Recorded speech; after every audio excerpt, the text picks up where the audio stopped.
এই পদ্মফুল পেয়ে আমি সত্যি গর্বিত, অত্যন্ত গর্ববোধ হচ্ছে, আনন্দবোধ হচ্ছে।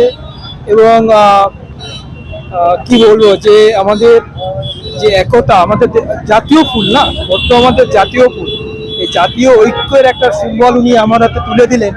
আজকে ধরুন মুর্শিদাবাদ বা আমাদের কাশ্মীরে যে অন্যায় অত্যাচার হচ্ছে আমাদের হিন্দুদের উপরে, সেই অত্যাচারের বিরুদ্ধে একত্রীকরণ হতে হবে আমাদের হিন্দু সমাজকে, সেই বার্তাই দিলেন। এখানে 100টি পাপড়ি আছে, এই 100টি পাপড়ি একত্রিত হয়ে আছে, আমাদের সমগ্র হিন্দু সমাজকে একত্রিত হতে হবে, এই বার্তাটাই উনি আমাদের দিলেন।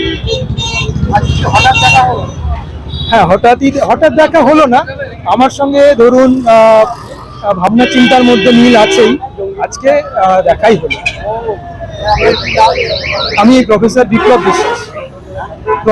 বিপ্লব বিশ্বাস। আমি বর্ধমান বিশ্ববিদ্যালয়ের ভূগোল, আমার সাবজেক্ট ভূগোল।